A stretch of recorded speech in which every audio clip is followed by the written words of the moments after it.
everybody know that this session is being recorded. If you're uncomfortable with being recorded, please leave the session now, and you can watch the session later on the Nopbc website. It will be posted there. I'd like to introduce our speakers. Our first speaker of the day is Casey West Robertson. Casey is a teacher of blind students. She's also a professor at Louisiana Tech and the Teachers of Blind Students. I don't quite have that. The Teachers of Blind Students Department. Hope I got that semi-right, Casey. And she's the Vice President of the National Blindness Professional Certification Board. Also, we have Carlton Walker here today. She's the President of the National Organization of Parents of Blind Children. She is an attorney. She's also a teacher of blind students herself. So we've got an awesome panel, and I'd like to welcome them. Thank you for being here. I'm gonna hand it over to you guys now. Thank you, Kimberly. And you did great. I am a professor at Louisiana Tech in the Teachers of Blind Students program. And the one that I have a little trouble saying is I'm the Vice President of the National Blindness Professional Certification Board. So that one gets a little tricky when you're saying that. I'm going to be doing the first part of this presentation, and then Ms. Carlton Anne Walker will be doing the second part of the presentation, but we'll also can tag back and forth as well.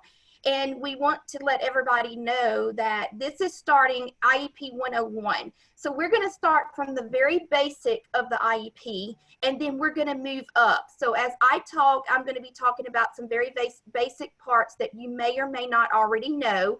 Then we'll have time for question and answer. And then Carlton is going to talk about some IEP related just to blindness. And then tomorrow morning's IEP, we will move further into accommodations, assessments, service time, and negotiation. So tomorrow mornings will build on top of this morning's. So mark your calendars if you're on this call, mark your calendars for tomorrow morning as well, so that you can get the full span of the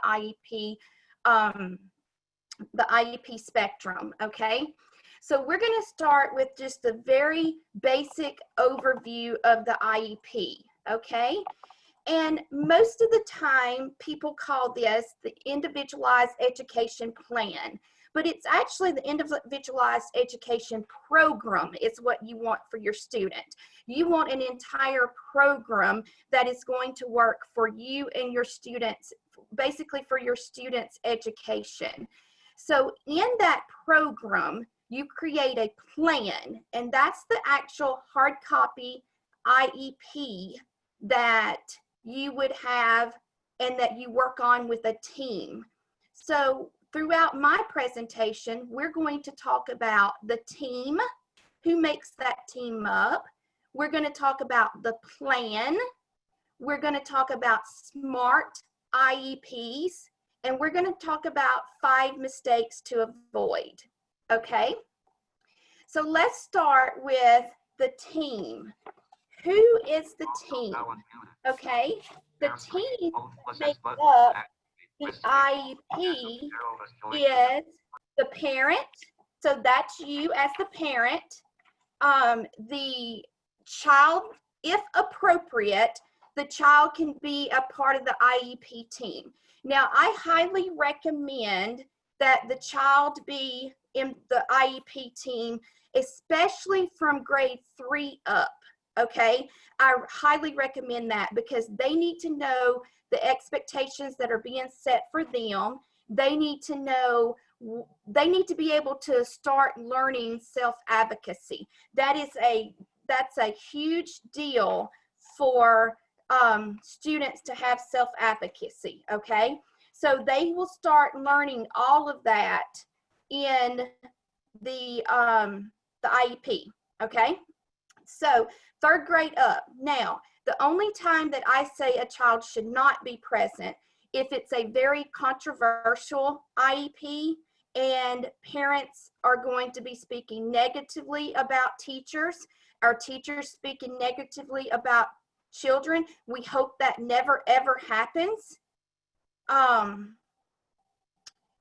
then, but if it does, then I recommend that you ask the child not to be a part of the IEP, okay? Just for their self-esteem and for their self-worth issues, okay? At least one of your child's regular education teachers has to be a part of that team. Now, you may think that it's not important for a regular education teacher to be a part of that team if your child has additional disabilities and they're only serviced by the special ed department of your school. And that is not true. You need a person off of the regular education team in that meeting because they know the curriculum, they know where your child should be at, and they help you set goals based on that curriculum, okay? So you need a regular education teacher in there.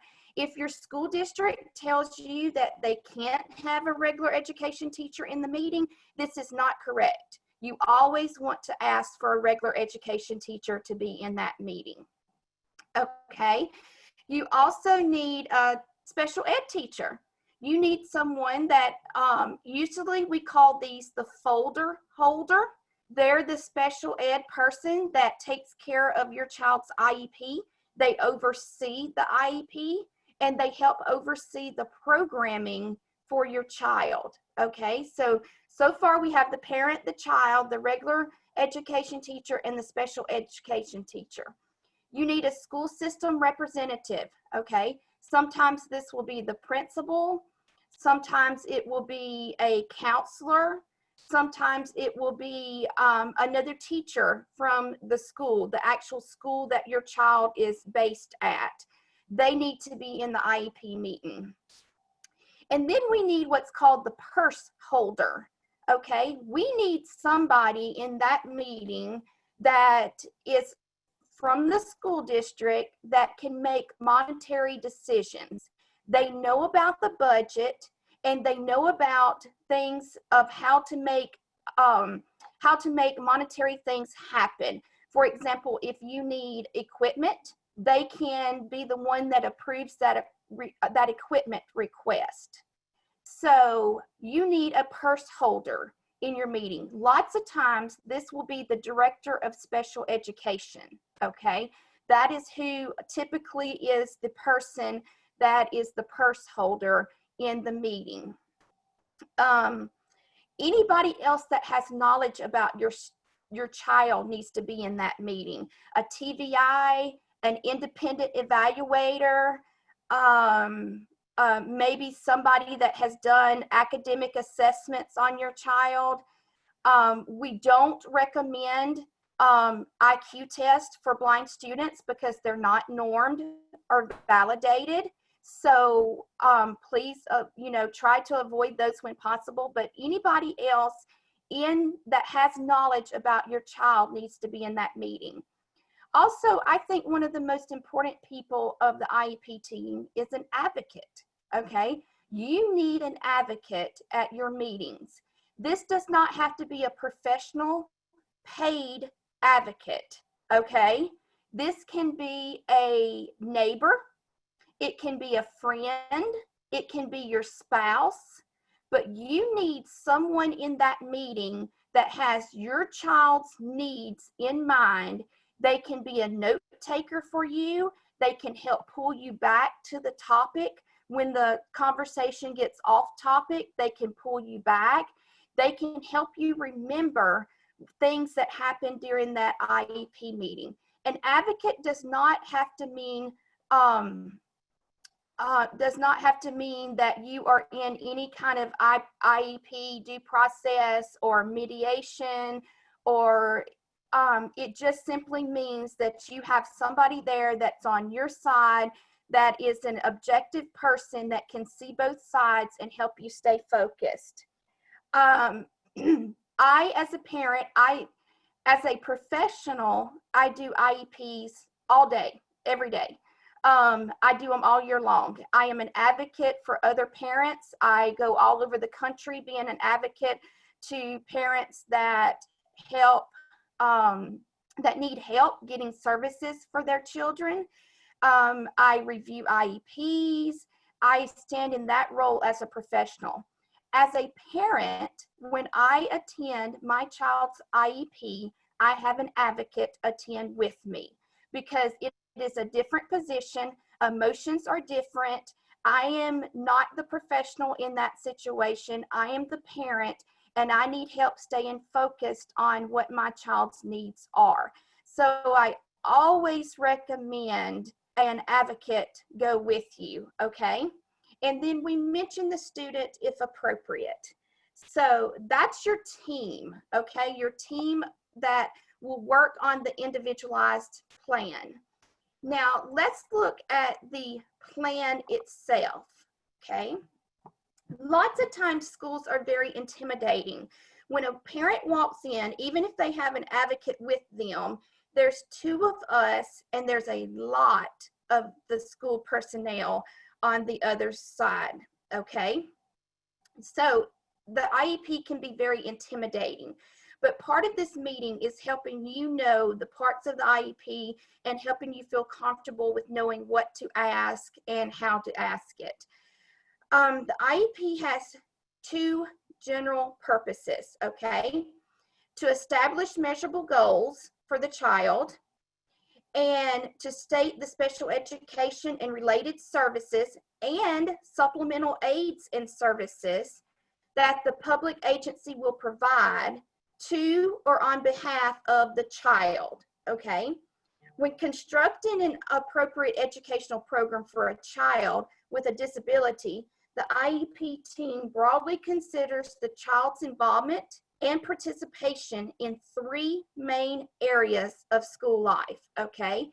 The general education curriculum, the extracurricular activities, and get this, parents, non-academic activities, okay? So often we go to IEP meetings and we are told that the school is responsible for general education curriculum, but they're not responsible for extracurricular activities or non-academic activities, and that's incorrect. They are responsible for those.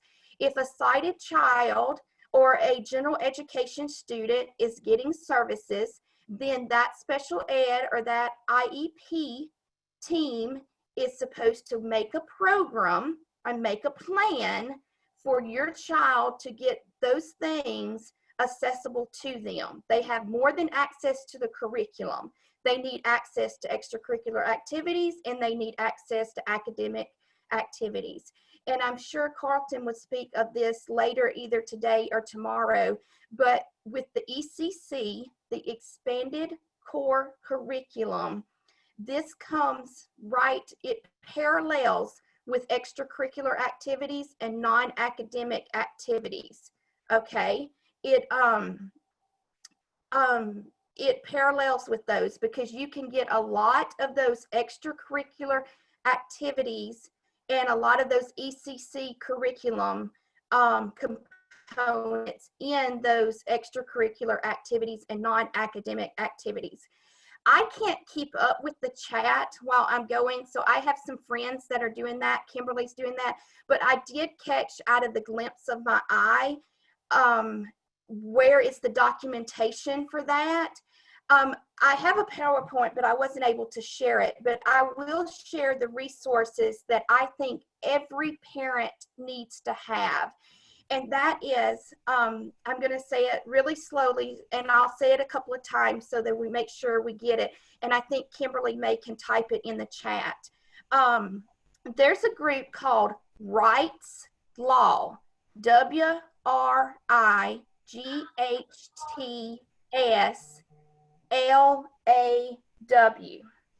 okay, Wright's Law. They have a website, www.wrightslaw. If somebody can check it for me, I don't know if it's com or org. I think it's com. But they produce a couple of books, okay? One that I think every parent should have is all about IEPs.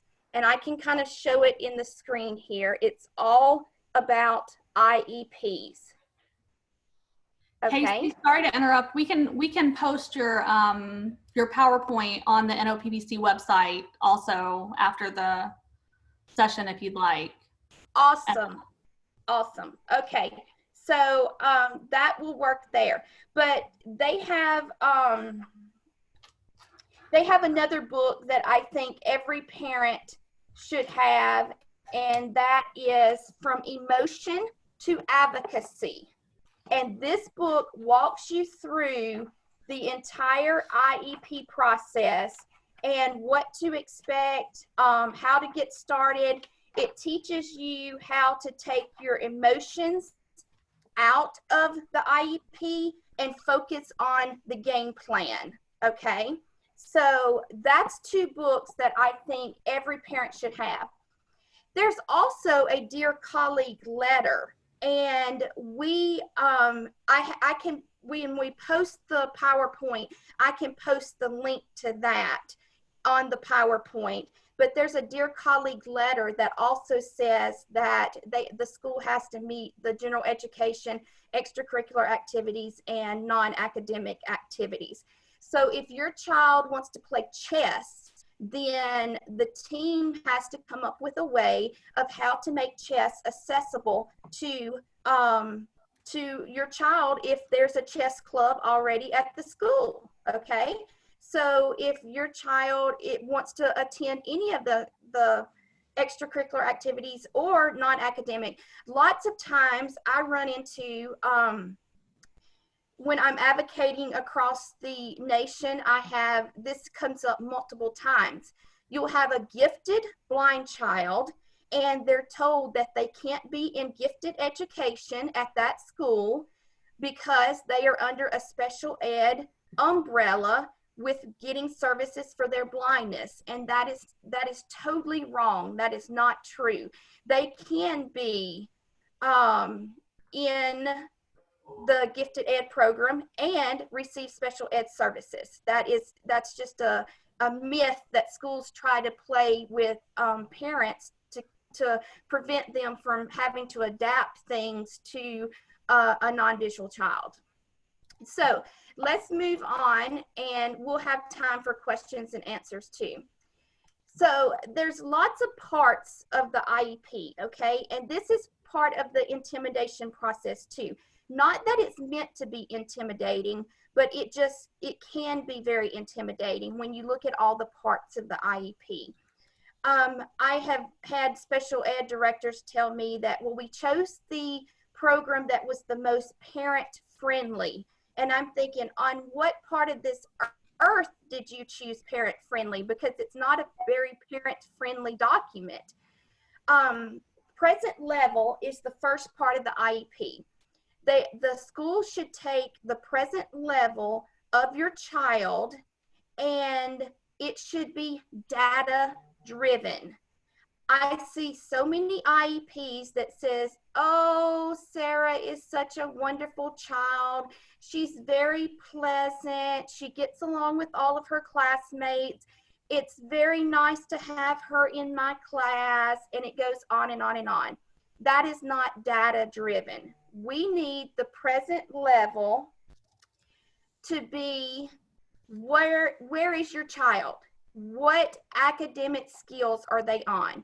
We need documentation that says we performed the Jerry Johns reading assessment and this child scored on the 3rd grade reading level. We did dibbles and the child scored on this level. You need academic progress, and you need it to be data driven, okay? It's fine if somewhere in that IEP that they want to put that she's a nice child and gets along with all the classmates and everything, that's fine. But in the present level, you want current data driven information.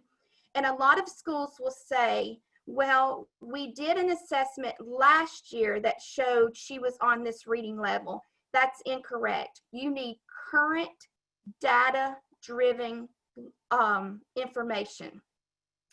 Another thing that I like about Wright's Law with parents is on their website, you can ask questions, and just about anything that you have come across, they have already dealt with it. And they will have references there that tell you what you should do, what documentation you should ask for, and what information that you need to get. The next is annual goals, and we're going to talk about goals in a little bit more in depth in just a few minutes. You need measuring and reporting progress. How will this be measured? Lots of times I see IEPs that have goals, but there's no way to measure those goals. They just have statements on a paper that can never be measured. Special education services, what services will be rendered for your child, and then related services, supplemental aids and services, extent of non-participation, how much time are they going to be out of the general ed classroom. I recommend keeping our blind students in the general ed classroom as much as possible. I teach my students at Louisiana Tech ways that they can use the general ed curriculum and teach Braille through the natural order of contractions so that the students are not pulled away from their peers and have a separate curriculum. Accommodations in assessments, what kind of assessments are going to be given and the accommodations for that, and service delivery. And I want to put a big star on this for our parents that are on this meeting. Needs must be determined before placement. So many times we walk into IEPs and they already have decided that Sarah will be put in certain classroom, in certain room, getting certain services, and we have not gone over the needs of the child. The needs must be determined before the placement is determined. Okay, so that's a big red flag for parents on that one. So I'm going to move a little bit quicker because I know I'm getting close to Carlton's time.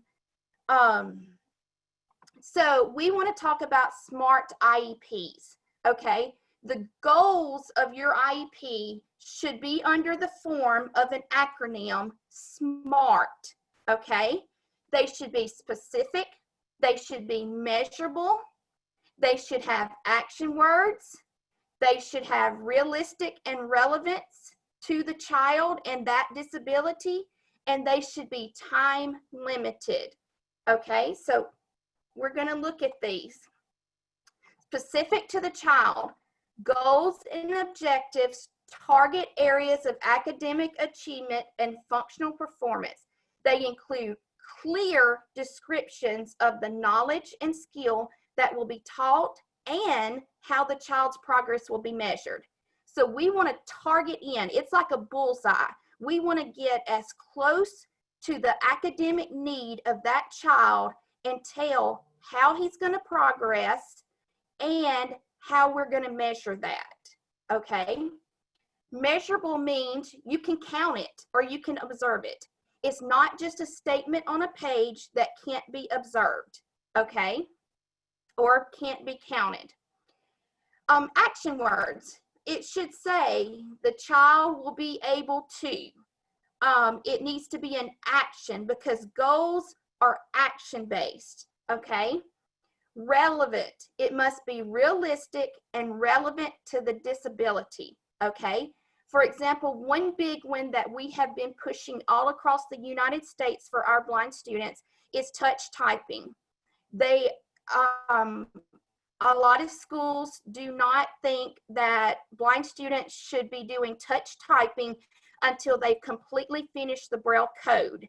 And that is not accurate because we start typing even on iPads with pre-K and kindergarten students. So that is a relevant need for our blind students, is to learn touch typing. So that is our Braille. Braille would be relevant to the disability of blindness. Time limited, starting point and ending point. So I have a couple of examples here of goals, okay? By the end of the first semester, we've got time there, Sam will touch type a passage of text at a rate of 15 words per minute. We have the time, we have the goal targeted down to touch typing at 15 words per minute with no more than 10 errors on a 5-minute test.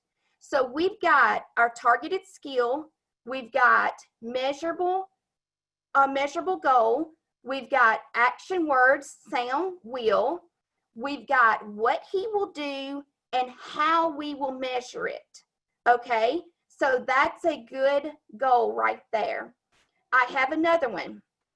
After 1 year of specialized instruction, Megan will be able to decode words at a 25 percentile level as measured by the decoding score of the Gray oral reading test.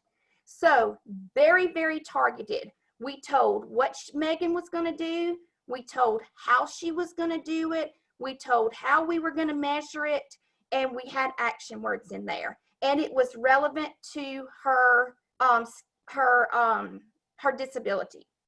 So very, very targeted, okay? So I have just 3 or 4 minutes before Carlton speaks. Do you guys have questions and answers? I hope I have the answers. I may not have the answers, but I hope you have questions. So this was just a very basic overview of the IEP, and then Carlton's going to take you into deeper steps of it. Do I have anybody with a question? I do. Okay, Georgina. You were saying that they shouldn't type, they should learn Braille and typing at the same time. I think that was a mistake I made on my daughter's IEP. Can I fix that at the beginning of the school year? Can I call another meeting to fix that? Because Absolutely. Okay. Absolutely. The parent can call a meeting at any time. The parent surely can. And I would recommend that you go ahead and send notice that you would like an IEP meeting when school starts back, or even before school starts back, whenever it's convenient for you. They have to comply with the IEP request. And you can just tell them, it doesn't have to be controversial. You can just tell them at the beginning, as the summer went on, you attend several conferences, you gained more knowledge, and you would like to take another look at her IEP based on the knowledge that you have now. So she can learn JAWS and Braille, JAWS and the computer in conjunction with the Braille, right? Yes, she okay. Sure can. Thank you. She sure can. Okay, do we have time for one more? I think so. Jasmine has a question. She has her hand raised. Jasmine from All About Glaucoma.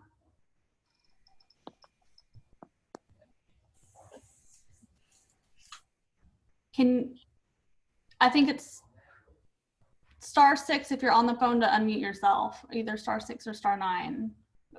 We'll go ahead and move on. We have a question in the chat box. If the student uses Braille, should it always be included in the AT section of the IEP?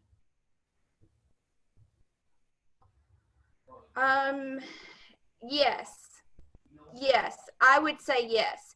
Anywhere, if they're going to use Braille as their primary reading media, it can be listed in every part of the IEP. But I make sure that I list it multiple times so that there's no confusion that it needs to be Braille. And we have Colin Wong, his hand is raised. Hey, Colin.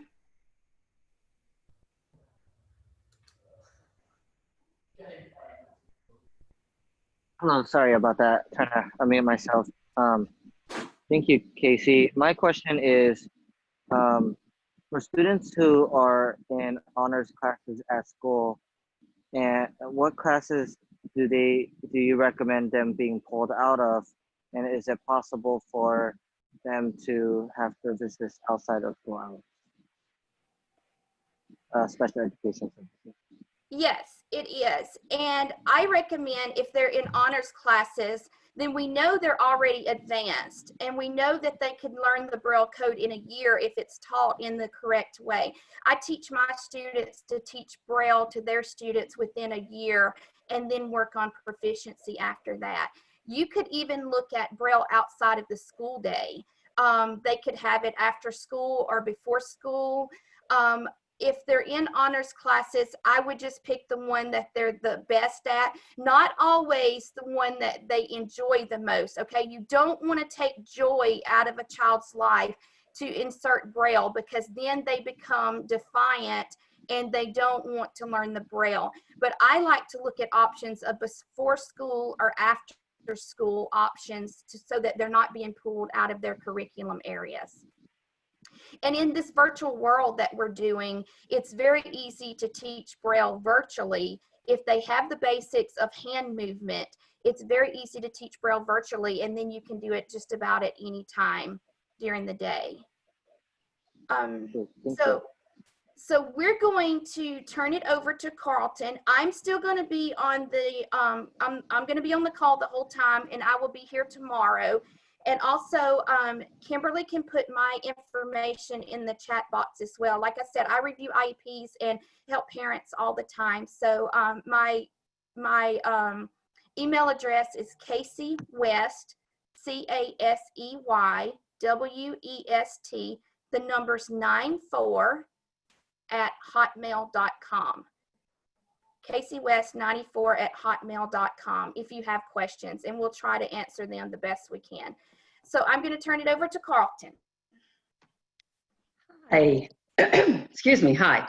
I'm going to try something. Let's see if this works. Let's see. Okay. It doesn't look like. Can you see my PowerPoint or no? Yes, we can see it. Fabulous. Yay. Okay, great. Good morning, everyone. Thank you so much for being here. I'm Carlton Anne Cook Walker. I serve as president of the National Organization of Parents of Blind Children. My connection to the field is I was an attorney, then became a parent of a blind child, then I became a certified teacher of blind students, and now I have merged the different Carltons into one. Talking today about blindness-specific IEP issues. Can you see a whole screen or just the PowerPoint? Carlton, we can see the whole screen of the PowerPoint, so we can see all your PowerPoint slides that are coming up. Yeah, I tried to do a slideshow and it won't let me do anything else because I have my notes in Word that I need to have too. So I apologize for that. Yeah, we can't see your notes in Word. We're just seeing the PowerPoint. Great, thank you. Blindness-specific IEP rights. These are the four major ones: eligibility for IEP services, the Braille provision, assistive technology, and orientation and mobility as a related service.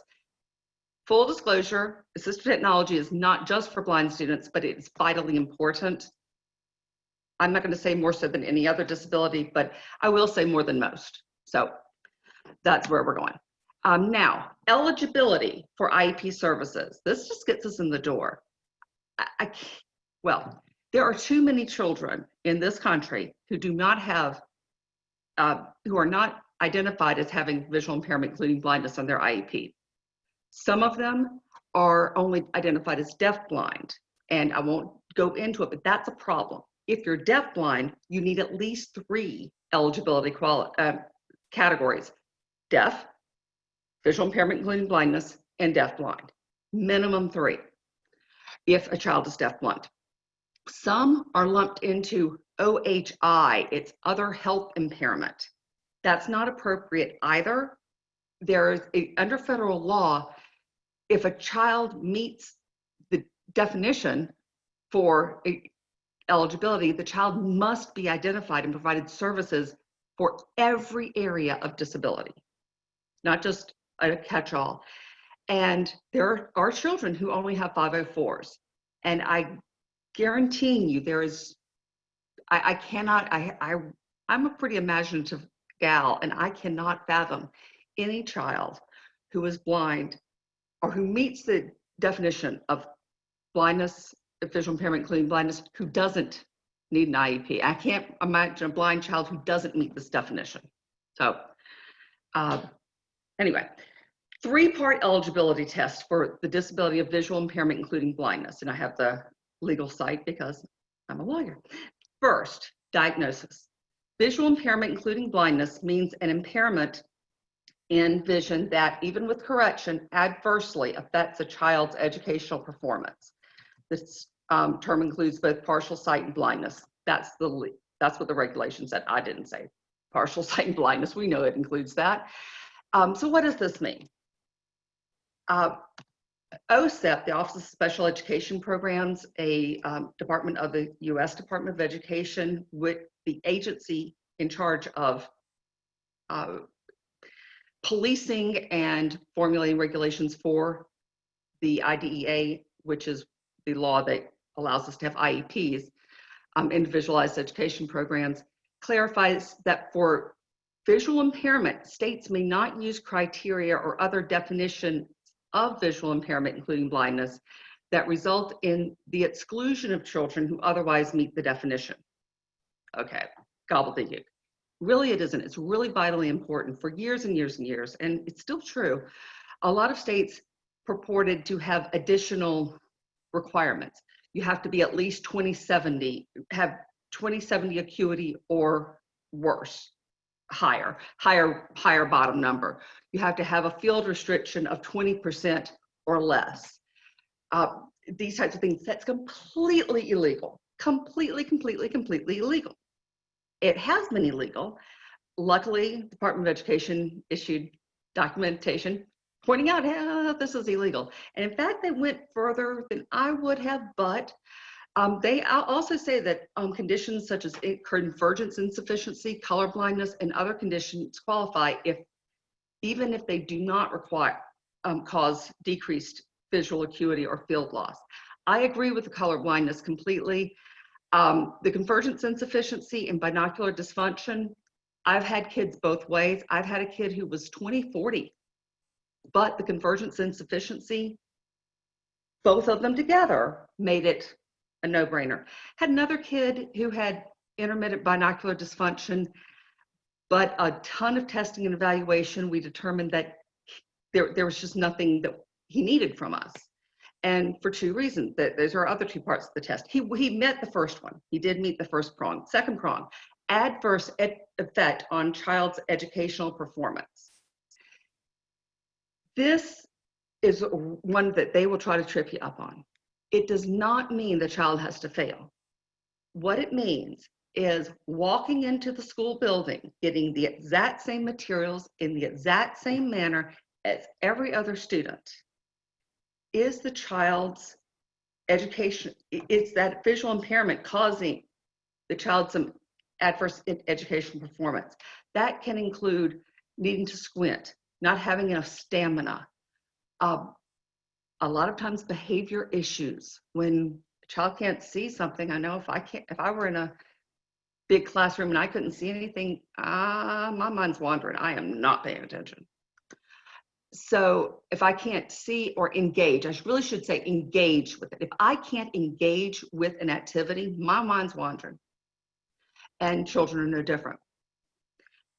Another thing to consider is impact on physical education must be included. So if a child has some depth perception issues, that is an adverse impact on educational performance. You get to tick number 2 right there, boom.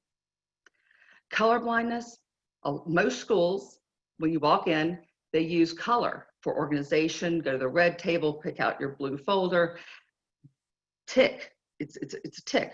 We have number 2. Now number 3, in need of special education support due to the visual impairment, including blindness.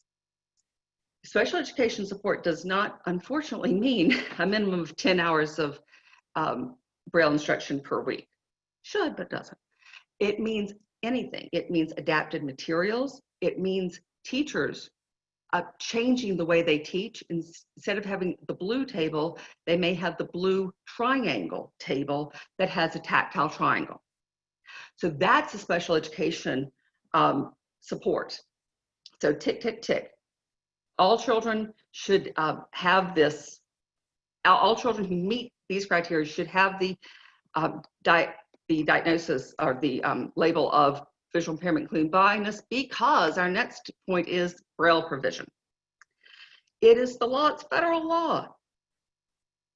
Children, every child who has been identified as being a child with visual impairment, including blindness, must receive use of and instruction in Braille, period. That's the default. Before we do anything else, that's the default. The only way schools can get out of doing that is two things: an assessment of current and future reading and writing needs. And after that, because of that assessment, the IEP team must determine that Braille is not appropriate for the child. Not that the child needs Braille, that Braille is not appropriate for the child. That's a pretty darned high standard. Under the law, schools may withhold Braille only after that IEP team decision, not a TVI's, teacher of visually impaired, teacher of blind students, not a teacher's decision, not an administrator's decision. Only after the team decision. And again, this should be done before the child, before this assessment, the child should be receiving Braille. I've never seen it happen. I would love to see it happen. Sadly, well, we'll talk about that in a second. If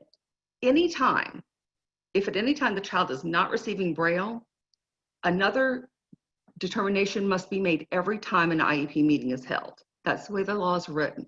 It's not, oh, we only do that assessment every 3 years. Nope, not even every 1 year. If a child is receiving Braille, we don't need to keep doing the assessment because the child's receiving Braille, boom. But if a child is not receiving Braille, that assessment and that IEP team's decision must be undertaken every single IEP meeting, every one. Braille provision in practice. Unfortunately, the law is rarely followed in practice. Schools withhold Braille until after the IEP. Do they withhold print instruction the same way? So they'll say, oh, well, Braille, this is a special service. We have to assess to see what to do. They don't do that with print. Print and Braille are both essentially the same thing. They are written expressions of oral language. They are text. Print uses lines and curves. Braille uses dots. They're still written expression of oral language. And we need to do for Braille what we do for print. Schools often defer to the TVI, teacher of blind students, and they don't allow it to be a team decision. That's inappropriate. And all too often, it's no Braille until you fail.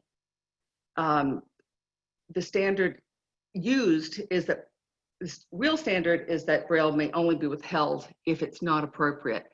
Another little game they love to play is, well, the child's not smart enough to learn Braille. Braille's really hard. As a teacher, I went to dozens of schools, literally, in 6 different school districts, and I saw children from gifted to multiply and intellectually disabled. Guess what? There was print in every single classroom. Everyone. If we as a society believe that it is important to be surrounded by print, it's also important to be surrounded by Braille. Again, parity. There's a Dear Colleague letter of June 19, 2013 that discusses this. I will keep moving. And it really just reiterated the plain language of the law. Sometimes my child has a learning disability, and I do like to point out that in my experience, a lot of times it's the administrators and some of the professional educators who seem to have the worst difficulty in reading comprehension. Plain language of the law is always a good place to go. Number 3, assistive technology. Assistive technology defined. It's a very broad definition. It includes any item, piece of equipment, or product system, whether acquired commercially, off the shelf, modified, or customized, that is used to increase, maintain, or improve functional capabilities of a child with disability, except it doesn't include surgically implanted medical devices. So that's really broad. A SpongeBob pencil or a SpongeBob sticker, tactile sticker that is motivating for a child, a chore chart, any of these can be assistive technology depending on the child's needs.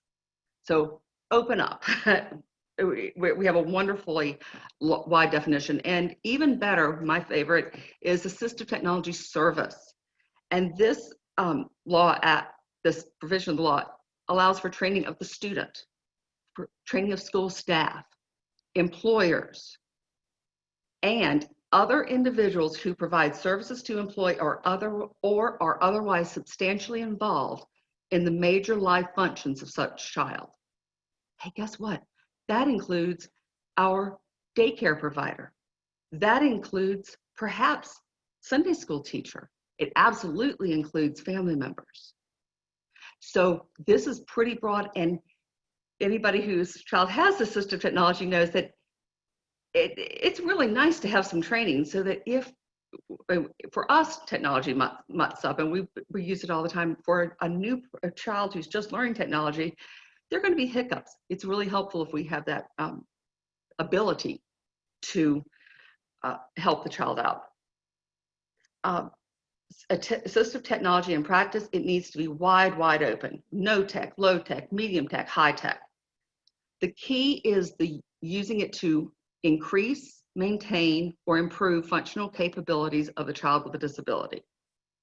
And please note, cost cannot be a factor. It's illegal for it to be a factor. I always tell them, it's not the child's fault that this is expensive. And it's not the child's fault that the school chooses to use materials and software that's inaccessible. So, and there's a cost to that, and that's because the school decided to make things inaccessible or use something that's more widely available but that's inaccessible. Children should never be punished for adults' choices. And this includes accessible technology. Assistive technology in many schools, and it shouldn't be this way, but it is considered kind of a dumbed down thing. Oh, well, if you need assistive technology, then there's something wrong with you. Well, that's not true. Assistive technology absolutely makes this happen. So it's important for everyone. But what our kids need more than just assistive technology, which several educators are trained on, is they need accessible assistive technology. So the accessibility is really important. If we're talking about a laptop, for instance, certainly our children need the touch typing that other children need, but as Casey pointed out, they need it earlier because they can't use the mouse effectively. They need the touch typing to utilize the accessible assistive technology of a screen reader like JAWS. That's the difference. On an iPad, they need the accessible assistive technology of voiceover commands. And for any of these things where we're having literacy, numbers and letters and words we're learning, they need a refreshable Braille display, because as I tell administrators, the refreshable Braille display is like the monitor. Let's see if the sighted kids play on the iPad but not be able to look at it. It's not terribly useful. These games are important because they need to be accessible. Big one, especially now, COVID, assistive technology at home. The law is very clear. On a case-by-case basis, the use of school-purchased assistive technology devices in a child's home or in other settings is required if the child's IEP team determines that the child needs access to those devices in order to receive FAPE. FAPE is free appropriate public education. We'll talk about that in a second, but it's required because the child needs to get good at the technology and have access to books, to information, to the internet, the same things that that non-disabled kids do. May need to have access to balls with bells in them, so for physical education. There are a lot of reasons a child would need these, because the local library, the local Y doesn't have this stuff. And especially now with COVID and distance learning, our children need to have the accessible technology at home because they might not be able to access what's in school. And I think more and more, I've always thought that our kids need embossers at home too. These are Braille printers, embossers, because most kids can print something out, or they can look on their computer screen or their iPad screen at multiple lines of text. Our kids can't do that. We don't have a multi-line Braille display. And given that other kids can do that, even if they don't have a printer, they can look at multiple lines at once. Our kids can't. That is a need, a faith-related need, I believe. So they really do need an embosser at home. Orientation and mobility. I'll hit this quickly, but it's really awesome that orientation mobility, cane travel, independent mobility, independently going where you want to and figuring out where you're going. It's kind of exciting to figure out where you're going and not just be led around all the time. This is provided for in the definition section of the federal law, the Individuals with Disabilities in Education Act, that makes special education possible. And please know that the school does not have a right to make a choice. The school cannot legally force you to have your child, oh, wait, your child has an aid. We don't need that. We'll have a friend lead your child around. Bad on many levels, but also illegal. It's bad educationally because we're working toward independence and age-appropriate independence.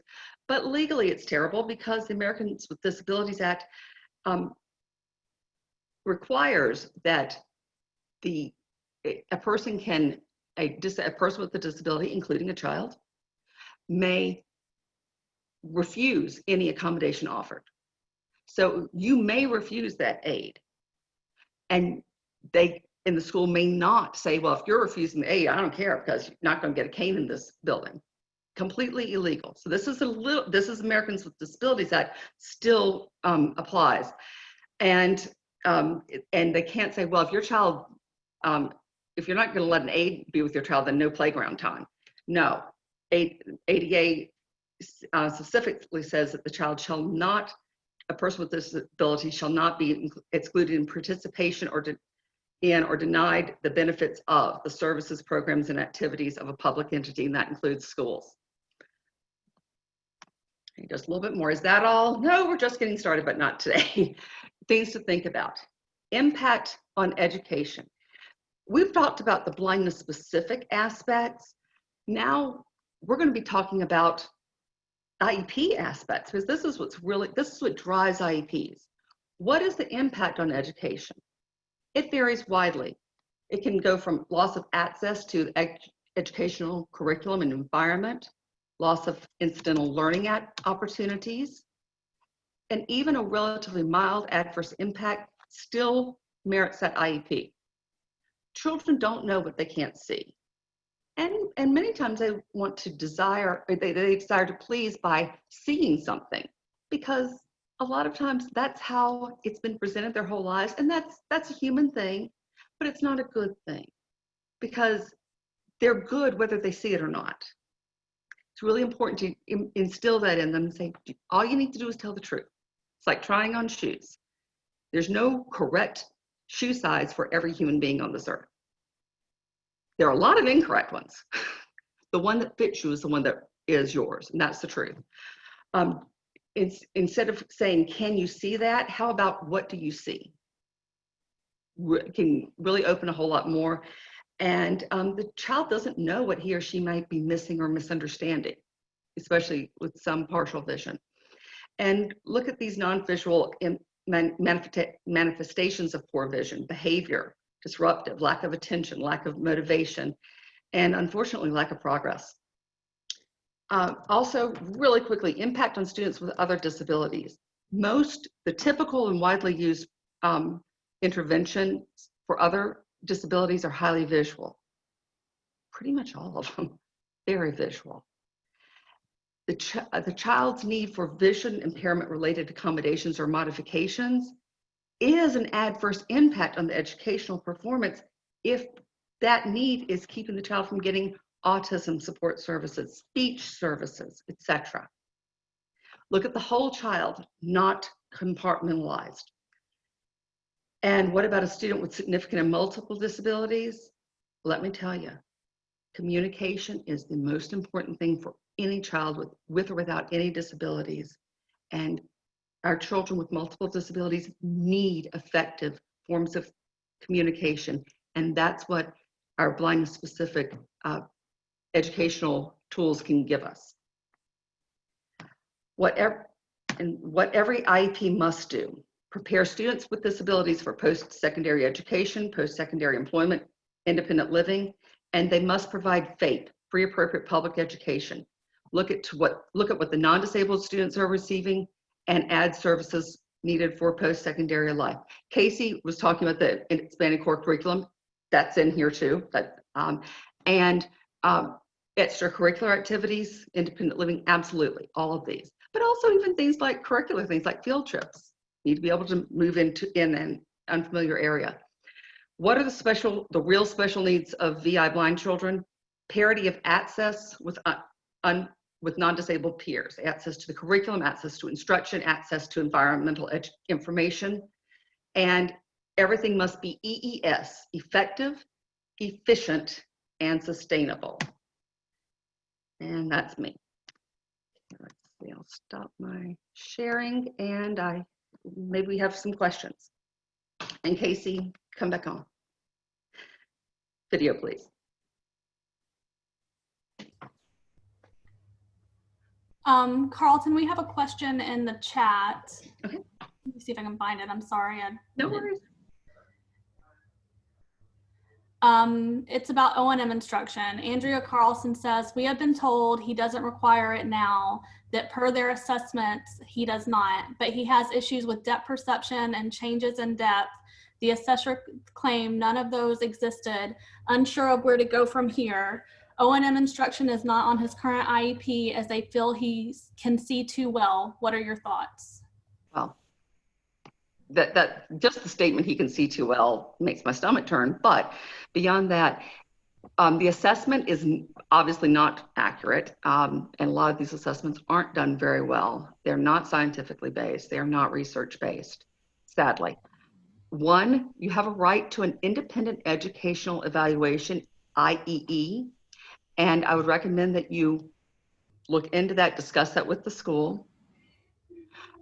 You also have a right to a new assessment. If anything changes or is new, you have a right to, so if he's tripping a lot more or if he's becoming really scared to do things, that's another, they don't have to be tripping around. They might just be quite hesitant, and that's a big, big sign.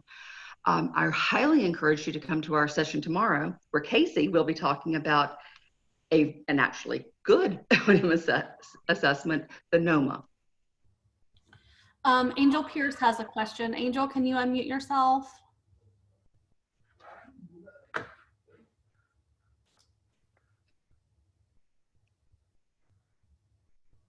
Go ahead, Angel. I have a question. I have a 6-year-old and he's going to pre-K and actually, yeah, next year he's gonna go kindergarten. I already have him and with the IP meeting group and everything else.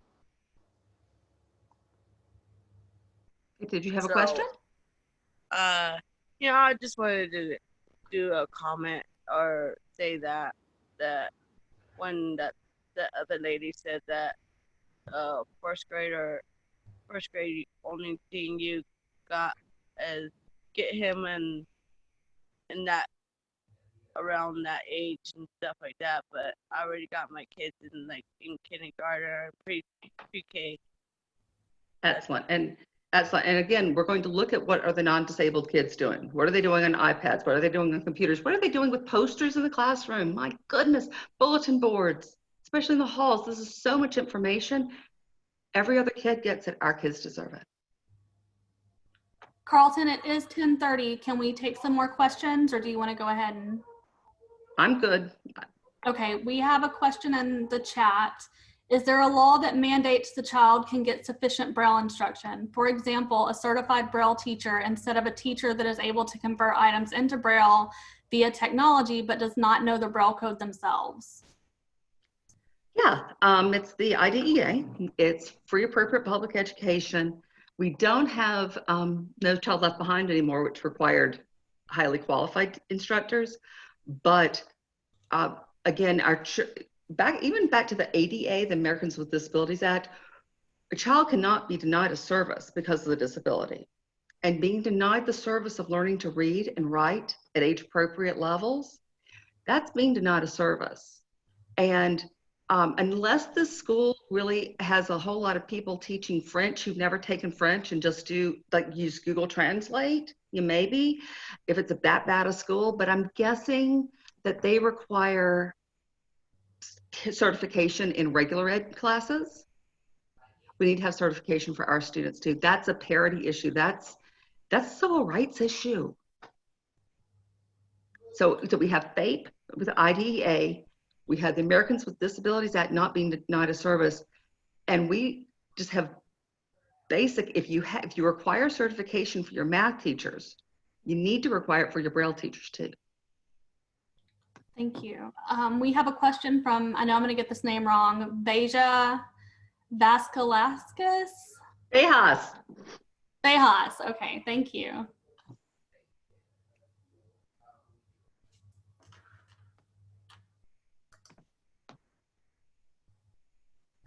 Hi, Bejas. Oh, sorry about that. I just got, okay. So, hi, it's Bejas, and I just wanted to make a comment because I'm a blind student now who's in college, but I just wanted to make a comment about like the gifted and talented thing, because I was tested for that, and I almost qualified, but it wasn't, they said I couldn't get in because of the images, or because I couldn't see certain images in it. But it's something to just keep in mind with like the gifted and talented program is just to know how it works, because at my school, in my elementary school, then the students who are in the gifted and talented program were actually pulled out of the other academic stuff and had to go somewhere else to do the gifted and talented stuff. Plus they had extra homework. So it's just a matter of trying to figure out how to weigh in whether or not the student should go into that program with the knowledge that they might be pulled out of it. So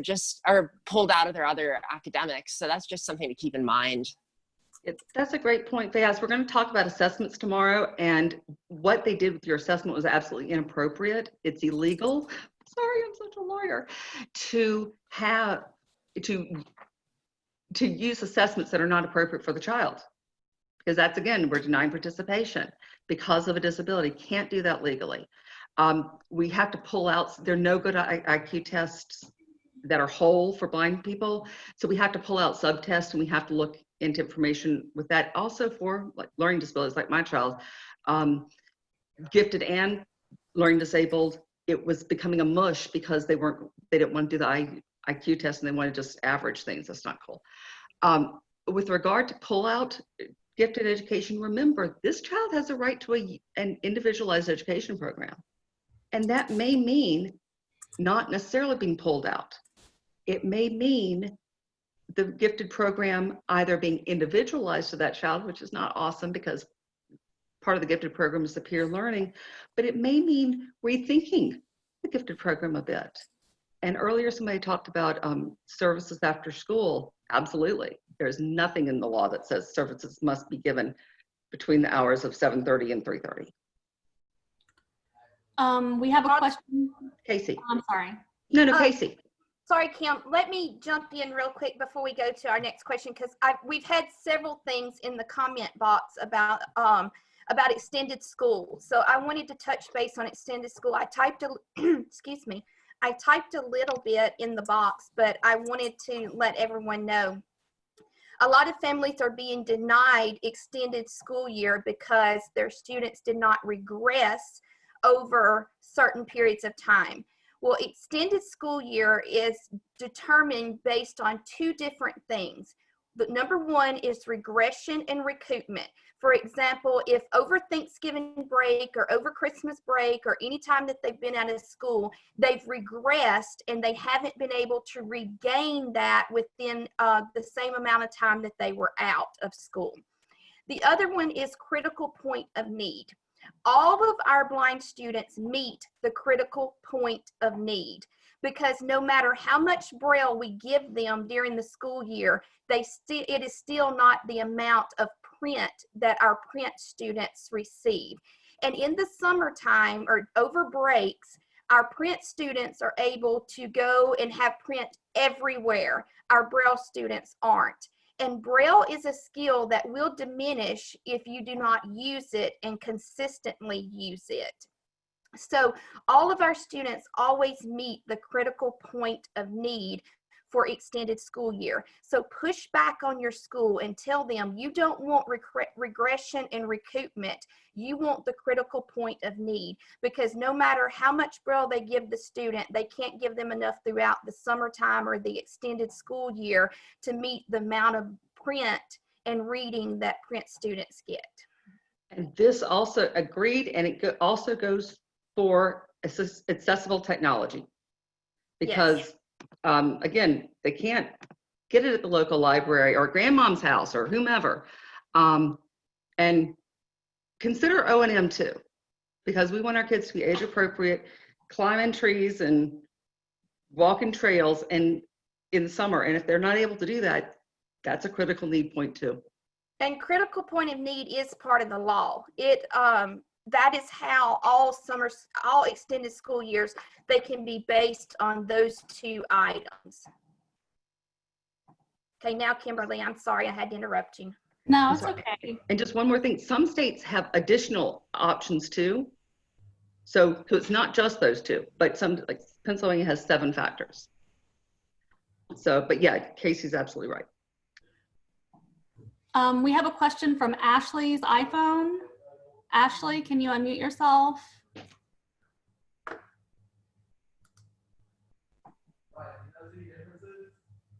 Hello, can you guys hear me? Yes. Yes. Okay, I think you guys kind of just answered it because I raised my hand before you guys were talking about critical point of need. I am an IEP advocate for parents in my affiliate, and something that we hear often is, oh, there's not enough hours in the school day to add all these things, there's not enough time. And then when we ask them to work outside of school hours or on weekends, they respond that the district doesn't allow them to do that, or they're restricted by the time limits. So they have like declined to put a lot of things on the IEP or not wanted to due to time restrictions. So I'm just kind of trying to figure out a better way to respond to that. Casey made a great point earlier that placement and service time those are the last things we determine on IEP. We have to determine need first. So to really try to push forward with the need, documenting that need. Then if they say, well, we can't make our teachers work on the weekends, you know, that's fascinating. I really appreciate that they share their employment concerns with me, but that has nothing to do with the child, nothing at all. That's called administrative convenience. It's a legal term, and courts have been really clear. Administrative convenience is no reason to withhold services. We don't have a TVI on staff, so we can't give services. You know what? If that were an excuse, there would be no TVI positions in this nation. Of course, that's not an excuse. That's goofy. And Casey, we have Jackie, Treva, Stephanie's. We have some really great teachers in our federation who do distance learning. So that's just not a good excuse. Casey? And so that's how I would do it. Document the need. If they refuse to put an IEP, put it in the parental concerns portion. They cannot refuse that. If they refuse that, write a letter. Here are the parental concerns. I asked to be put in the IEP. You refused to do that. We may have to go to mediation. They are not allowed to refuse parental concerns. Oh, you're muted, Casey. We're going to fix that. Maybe. I'm going to fix it. I can. Oh, I think I can do it here. I'm trying to ask you to unmute, Casey. Okay, I did. Oh, I'm just. Hey, you're good now. I'm hands off. Okay.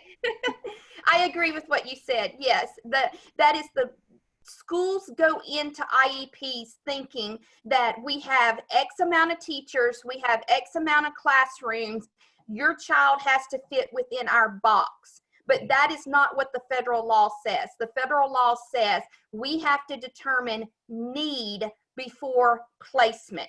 So we go in and we make a list of all this child's needs, and then we figure out a way to make those things happen. But schools automatically, and I've been on the school, I was a general education teacher with inclusion students before I came into the field of blindness.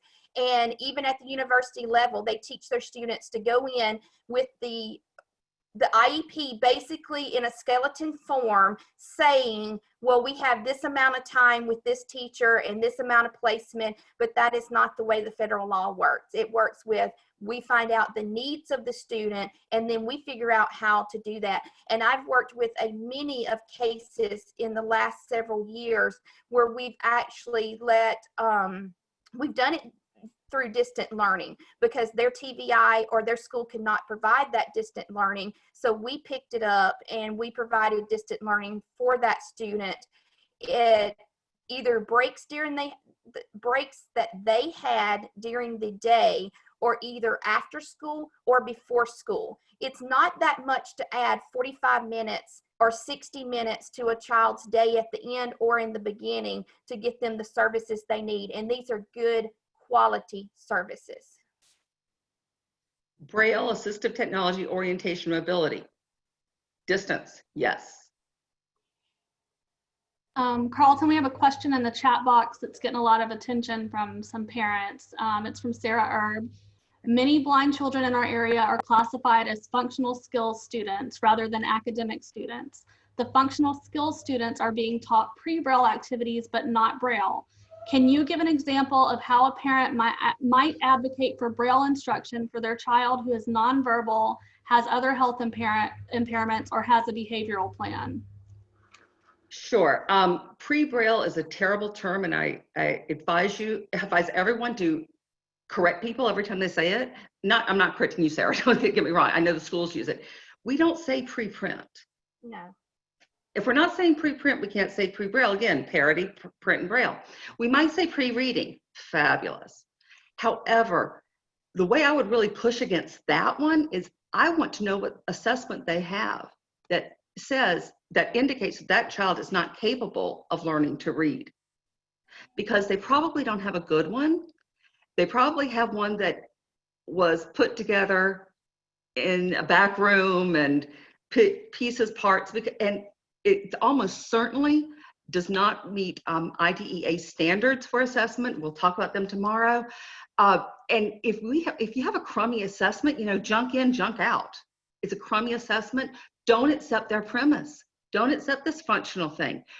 In the baseline is least restrictive environment. Least restrictive environment is full-time in the regular ed classroom. We can pull that back only when we have data. Assessments proving that we need to. Those might be a Braille need. Although Braille can be pushed into the classroom a lot, some of it might not be. Assistive technology, orientation, mobility, again, some in, some out. But if we're pulling a kid out of a regular ed classroom, we had darn well better have some great assessments indicating why and we have to have a great plan indicating how we're going to get that kid back into the regular ed classroom as soon as possible. Least restrictive environment, regular ed, and pull out only to the minimum extent needed to provide a free, appropriate education for that child. Nonverbal does not mean learning disabled or intellectually disabled. Nothing wrong with being learning or disabled or intellectually disabled. But if you're deaf, you don't want to be labeled blind because you're not going to get the right services, So there's nothing wrong with either one, but we've got to have the right category so we can provide the right service that the child needs. I don't don't know of any assessment for pre-Braille. It's a term that the field uses tons and tons, but there is no assessment for pre-Braille. It is a misconception that we see a child that is nonverbal and we automatically think they can't learn. I have taught nonverbal kids functional Braille, where they had enough Braille that they could read functional Braille, girls' bathroom, boys' bathroom, cafeteria. They could write out what they wanted: Coke, candy, soda pop. That's a misconception in our field. We need to, as parents and as educators, every time we hear the word pre-Braille, we need to know that it doesn't exist. That is not, it doesn't exist. Yes, it's pre-literacy. It's emergent literacy. The correct term in the educational field is emergent literacy. And that's all the beginning literacy that pre-K and kindergartners use. So I would push for them to show me their documentation that shows that this child cannot learn even some functional Braille. And if they can't, if the child can't, then that's fine. Then we go from there and we start teaching other skills that the child needs. But to eliminate Braille just because they're nonverbal is very, very wrong. And I too have had some kids with significant intellectual disability. You can read. I had also a child with orthopedic. I'm just going to hit this because orthopedic disabilities, oh, well, you can't read with two hands. You can't track, so you can't learn. I had a child, she could only move her right index finger 1 inch horizontally. Terrible, terrible juvenile arthritis as a result of Lyme disease. Hey, we were playing, after not terribly long, we were playing Sudoku and Uno. She learned to read Braille playing Sudoku and Uno. So it's possible.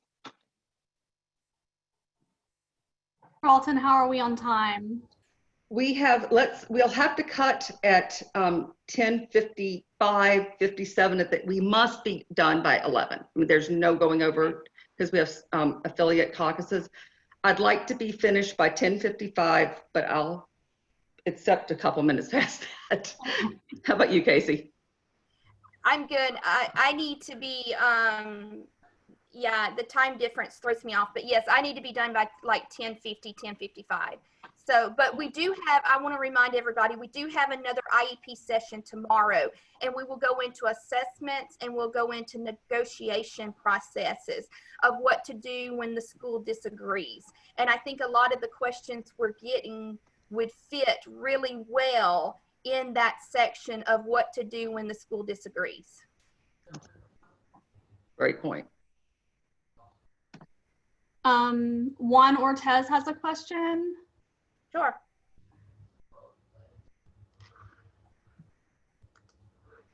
Yeah. Yes, good morning. Yeah, my question is this. I just want to be clear. So now that we have the pandemic and there might be a student that they might not be getting the mobility or the services that they need, is it true that, let's suppose they go back to school the next semester, the next term, is it true that if they don't get the services that is on the IEP, they can request those services plus the services they are to get on the next term? Meaning, they're supposed to get 20 hours of mobility this semester. So, and then next semester 20. Can they say, well, I didn't get the 20 before, so you got to give me now 40 hours. Is that true? And the other question is, I have two questions. And the other question is, where is the best place to send children for independent evaluations? Okay, I'll tackle the first. I'm gonna let Casey hit also the first and the second. The first, what you're asking about, there's a term, it's just helpful to know these terms because the school people know it. It's compensatory education. And that's when there's a lot going on politically about it in the school and legal community. Schools sometimes bristle at it because it's long been punitive. The school messed up, so now they have to give compensatory education. It really isn't that. What it is for whatever reason,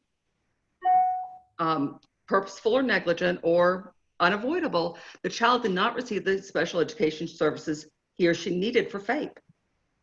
So the child needs more services, compensatory education services. But it's not a one-for-one. Legally, it's not a one-for-one. So if you miss 20 hours, you're not necessarily entitled to 20 hours. What you are entitled to is what is needed to make up for that loss, for that 3 or 4 month loss.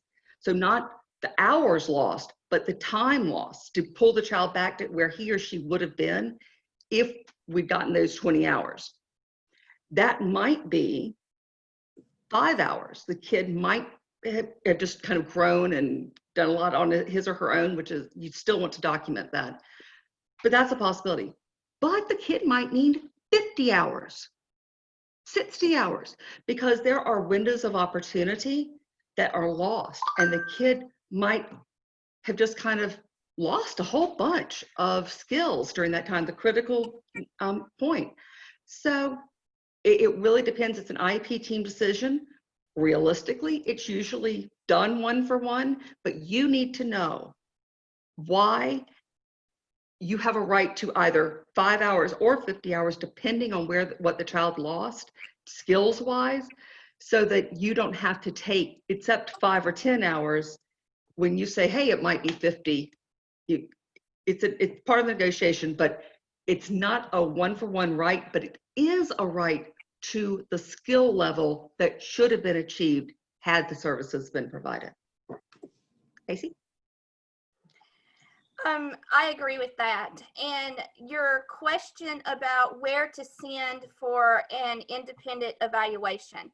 If it's orientation and mobility, I would have to say, if you could email me, I can connect you with someone in your state that we trust to do independent evaluations, because you don't want to get more of the same. You don't want your O&M instructor's friend to do an O&M in independent evaluation, and then the same results come out of it. So if it's for Braille, same thing, email me and I can connect you with somebody in your state. Tomorrow during the assessments, I'm going to talk about an assessment that's been on the market for about 10 years, but a lot of professionals don't use it. But it is the only valid and reliable assessment out there for reading media.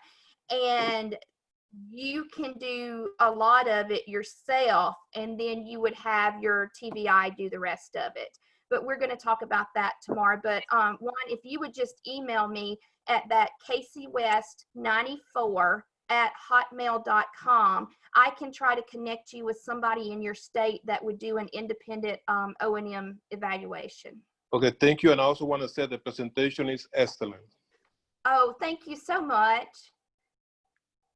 Okay, well, I think that's a good note to stop on. I just wanted to let everybody know that the recording will be made available. The recording of this meeting will be made available on our website, nopbc.org. Again, that's www.nopbc.org. We should also have accessible versions of the PowerPoints available on the website as well. I put Casey and Carlton's email in the chat, but if you didn't get it, Casey's email is Casey West, CASEYWEST 94@hotmail.com.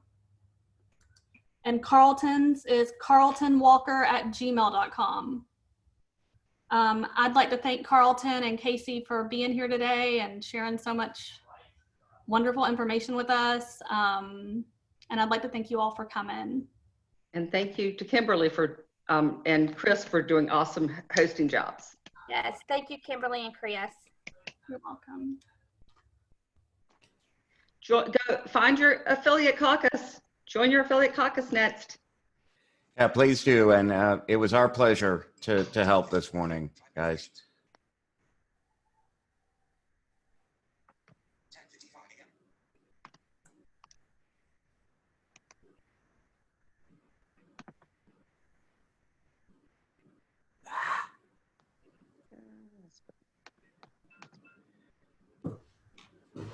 Why did my